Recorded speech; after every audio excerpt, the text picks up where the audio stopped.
Hello and welcome. We are back again, Tradie Business School, the podcast where we have real conversations, we have a bloody good laugh along the way, and we just have an abundance of really practical tips, the real stuff around how to run a trades or contracting business, or, if you're not even in those businesses and you happen to be listening in, this is for you as well. I've heard other businesses sneak and listen to it, even though it's called Tradie Business School.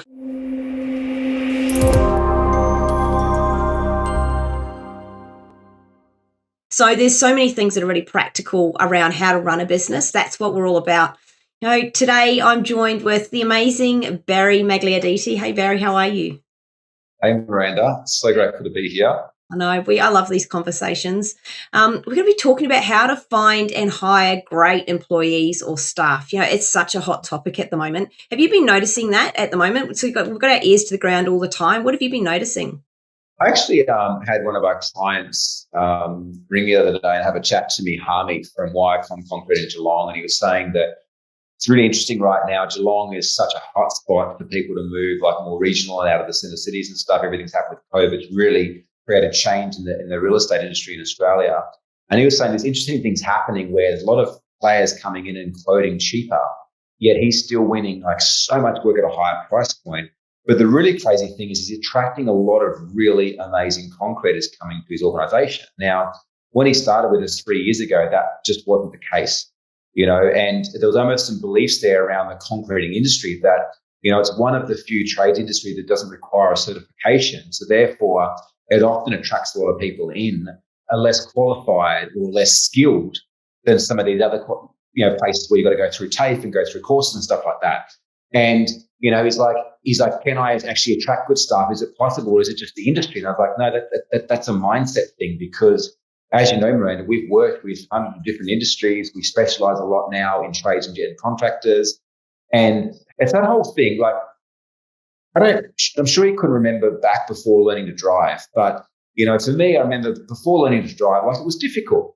I learned to drive on a farm in paddocks, but it was still difficult learning to understand how to use the clutch and the accelerator and the brake and get my feet right at the same time. Yet it's that sort of thing. Like, I haven't driven a car for 12 months. Now I live in Bali. Yet if I was to go and jump in a car right now, I would have no issue understanding how to use the clutch and the brake and the accelerator and so forth, right? So it's just one of those things that happens. Now, it's the same in business.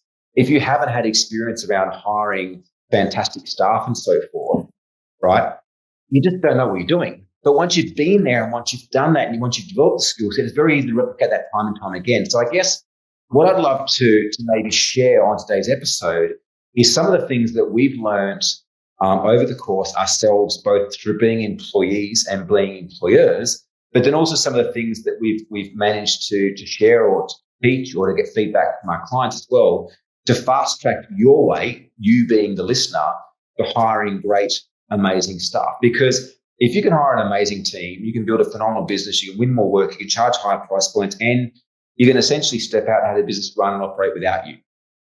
Yeah, I love that. It's so true. It's the mindset of how we approach it. And I see it time and time again. And perhaps as you're listening now, it's I just can't find anyone good. I can't find, and I need this. There's a whole energy around finding and needing to get an employee. And often there's an urgency, a reactionary moment to it. It's like, I've just won this big job, or I've got more work than I can deal with, and I need somebody with, some skills or qualifications that can go and do the do. And it's so reactionary. And so there becomes this frantic scramble of how can I quickly stick an ad up? And inevitably the ad is all about, I see this, the ad gets thrown up on wherever it gets put up, and it talks all about, we, and our business does this and these things, like immediately. We all over your prospects. We all over the prospects, it's like all about, it's like, hang on, there's going to be all of these people out there, all of these qualified trades that are going to come flooding through the door wanting to work for me. And I know that as you're listening to this now, especially in Australia right now, and it's happening globally, that's not what is going on. There is more work for trades than they can almost handle, and there are less people to do the work. And so there's this mad scramble at the moment. So an ad goes up and it's frantic, and then a few people might apply. Half of them are rubbish, or they don't turn up, or they say they want the job, and then you get all ready for them, and then 7 a.m. tots around and they don't bother showing, and you're there with a job with no one to do it. And it's like, what happens? What's going on? So there's a reactionary angle to it. So one of the things we're going to talk a little bit about today is how to play and how to look at it from a longer game. I think we've just got to flip that mindset. Yeah, I remember doing some research a few years ago, and when I was hiring salespeople for the Game Changers, and what I worked out is that a poor hire had the potential of costing me 4 times the annual revenue of that staff member. Now, like often it's like, oh, if they don't work out, I'll just let them go and hire someone else. But that's, again, from an uneducated mind, thinking, oh, all I'm losing is the income that I've paid them for a week or for a month. They haven't worked out. No, there's the opportunity cost. There's the cost of your time. There's the cost of your reputation. There's all these other hidden costs in making the wrong hire. And so there's going to be, like, typically in earlier stage businesses, there is that hiring off reaction, like you mentioned, Miranda. And even in some established businesses, they all of a sudden need to be contract, they need to double the workforce. However, in more established businesses, they tend to have systems and processes and ways of doing things that can better vet those employees to be able to bring on good people. Whereas earlier stage businesses, they haven't yet got it. So number one, they've got tons of work coming in, need to hire straight away. And there's no process or there's no way to help them decide on what makes a good hire a bad hire. Like, is it a gut feeling? Is it that they like the person? Is it that the person serves and they serve with a common interest? Right? There's a few key things, I guess, that I want to talk about. And it is something, again, like I know I plug my book, but, I plug my book because it freaking works. And, it's this process, had I had this 10, 15 years ago, would have saved me a lot of pain. But one of the key things you spoke about is flipping the script for the longer term, right? It's like anything. We say the best time to market is when you've got business because you can afford to market. It's the same with employees. The best time to start looking for employees is when you don't need them, right? And the way that you go about doing that is see that marketing function of an organization is not to generate business. Marketing is also to generate prospects, right, and talent for the organization. So are you marketing just to generate interest for your product service, or are you marketing to generate interest to potential trades? Now, most people think that trades or employees in general will leave an organization for more money. Yet what I found to be true, and it's been proven time and time again, is that's the excuse they use. But they leave because their core needs are not being met. They don't feel a sense of certainty. They don't feel a sense of variety. They don't feel a sense of significance in their role, right? They're just a number, right? They're not feeling a sense of love and connection to the organization, which is standing for something other than just rocking up for a paycheck. They're not growing, and they don't feel like they're contributing. Those 6 factors are actually what's happening at the core. And notice none of those were how much money they got paid. I've worked with organizations that have had employees for 30 years, Miranda, that have been offered a lot more money from other people and have stayed. And they've stayed because their core needs are met. Yeah.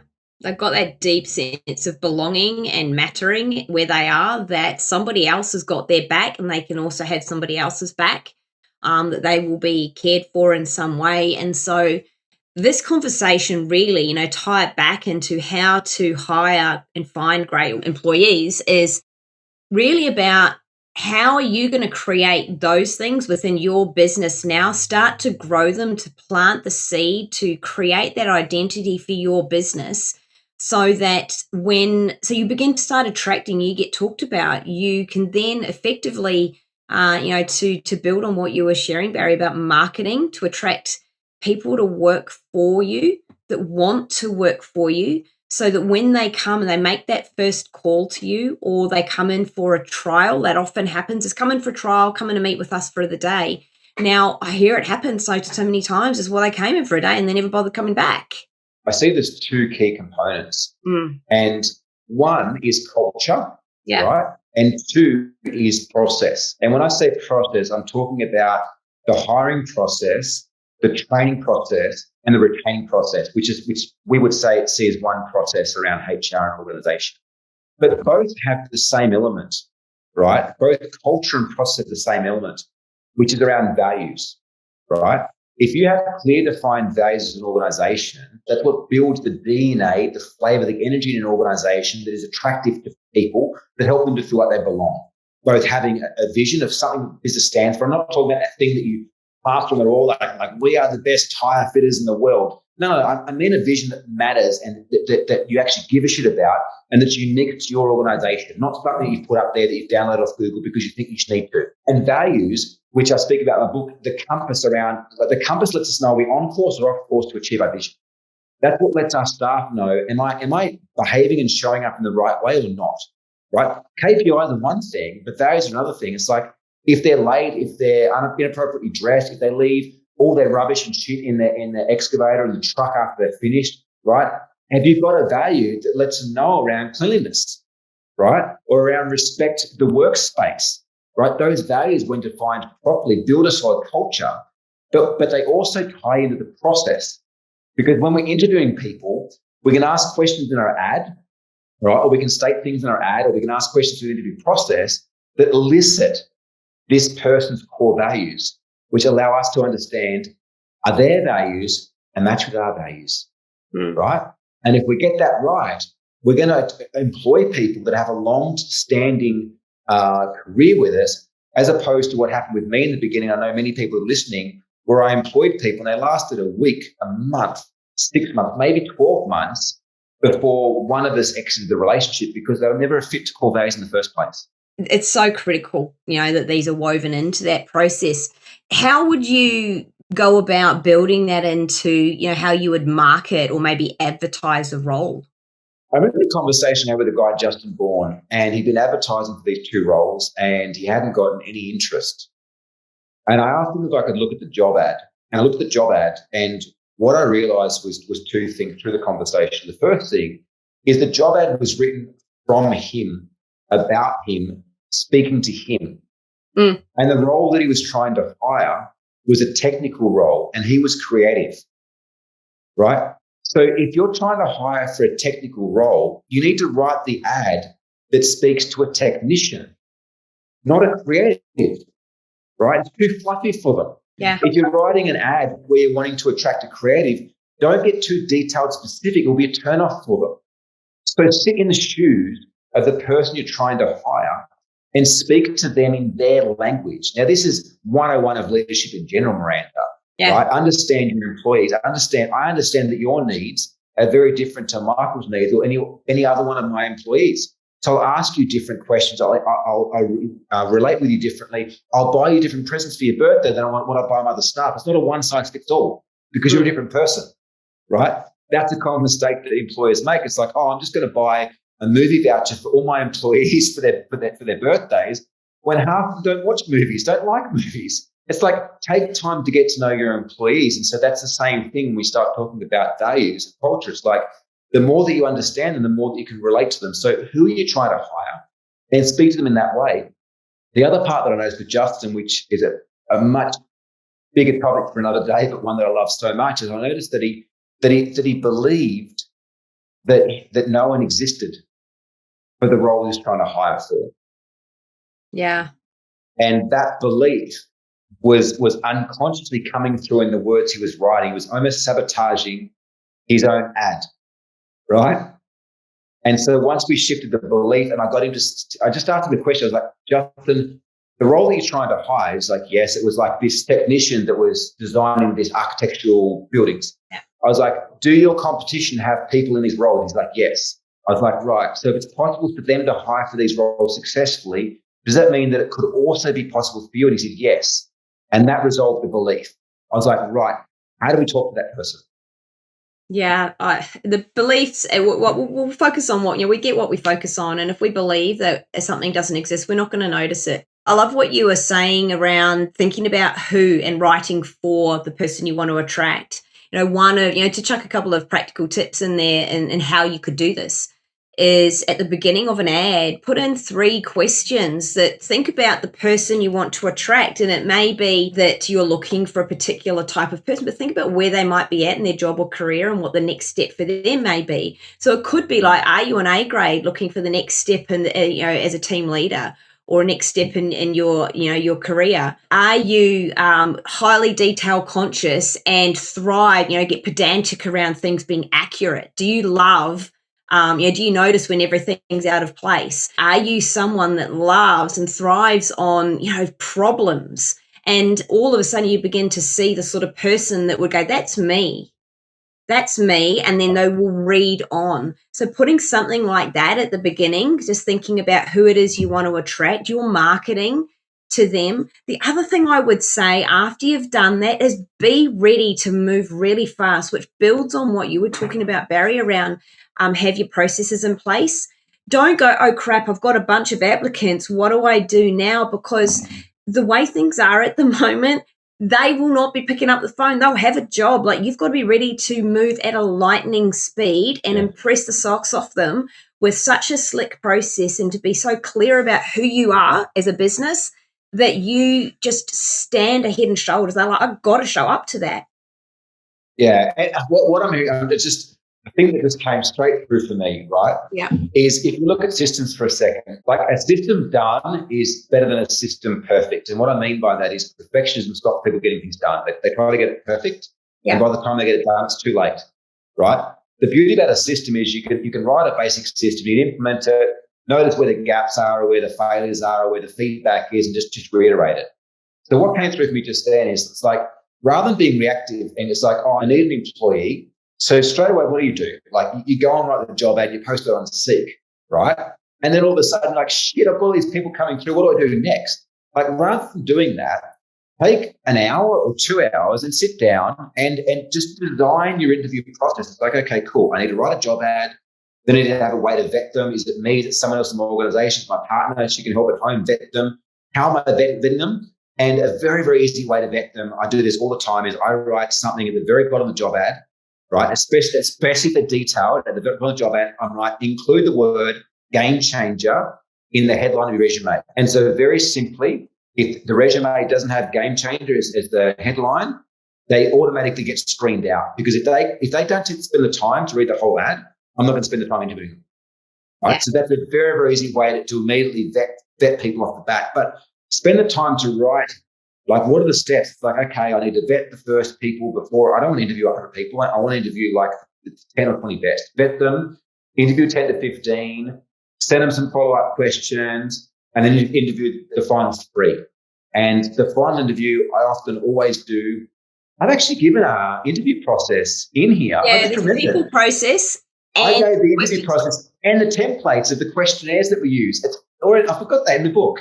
Yeah, for those of you that are listening to the audio and not watching the video, Barry's holding up his book, The Path to Freedom. So there'll be a link somewhere around this. You'll be able to download it. So buy the book. It'll be the best 30 odd bucks you spend. Yeah. We don't advise skipping chapters, but if you are in a position of hiring, I would recommend go download that process, have it sitting there if you need to hire someone. I think I've even included job ads, right? But the point we're trying to make here is think past just writing an ad and getting people to apply. Right? Think about what are the steps you'll take them through, and then you can refine it time and time again. And to be honest, you're going to make some poor hires. You're going to hire some people that aren't poor people. They're just poor values fit to your organization. There's a difference.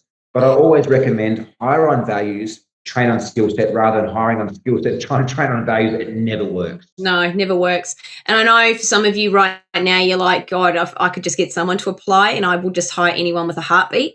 Because I've got a job to fill. Still know that being aware of knowing your values and starting to build the identity of your business through vision, mission, and values is critical right now. So to be able to start noticing those that are working for you, those that aren't, those that show up, and be able to begin to vet them and do all of those things is playing a longer game. Because everyone out there is frantic, being reactionary and just going, you've got a heartbeat, you'll do. Hopefully you'll stick around. And if you want to remain with the masses and fighting down there in the trenches with everybody, hoping to find somebody half decent, then keep doing that, or begin to start thinking about some of the things we've talked about today, and that'll start turning that ship around. Is there anything you wanted to add before we finished up, Barry? Sort of that feels unresolved? To be honest, like, I don't want this to be a sales pitch, but like, there is a lot to business, and it's also a lot simpler than what you think. I'm saying that, though, from a position of being in business for 18 odd years now, and for having coached like lots of businesses over the past nine odd years. And so what I want to say is, I guess, two things from this conversation. One, get a copy of the book. I've got a lot of templates in there that can fast track things. But in saying that, like, we keep these episodes at 15, 20 minutes. We could talk for days and hours. My strong invitation would be to click on one of the links below, have a chat to one of my team, because we have a number of different products and services, coaching programs and so forth to help you, regardless of where you're at, whether you need more business, whether you need better cash flow, whether you need to hire more people, whether you need self-assistance, whatever it is. We've got the solutions for that in the easiest and most effective way. So just jump on a call with my team. Like, it'll take 15 minutes to half an hour for them to kind of assess where you're at, to recommend some things. If you're not a fit from a values perspective, like, essentially we're interviewing you and you're interviewing us. And if you're not a values fit, we'll let you know and maybe point in the direction of someone else who can. But if you are, we're going to have some discussions around, like, what's the best way, the cheapest, most effective way to help you to move things forward in your business. Because I guess this is why we exist, and what we do, Miranda, is helping trades and general contractors to find the fastest and most effective way to building a great business. And I guess you can continue doing it on your own, which is awesome, and I admire that, and keep going. You'll eventually get there. Or you could invest a small amount of money and time and work with people like us or someone like us to help you get there a lot faster and holding off those grey hairs for as long as possible. Oh, is that as simple as it is? Holding off the grey hairs, if only I'd known. Oh, it's been a blast, Barry. I've really enjoyed this conversation. As you said, we could talk about it for ages. We'll wind it up there. And so for all of you out there, have an amazing day wherever you are, and I will catch you on the next episode. Thanks, Miranda. Thanks, guys. See ya.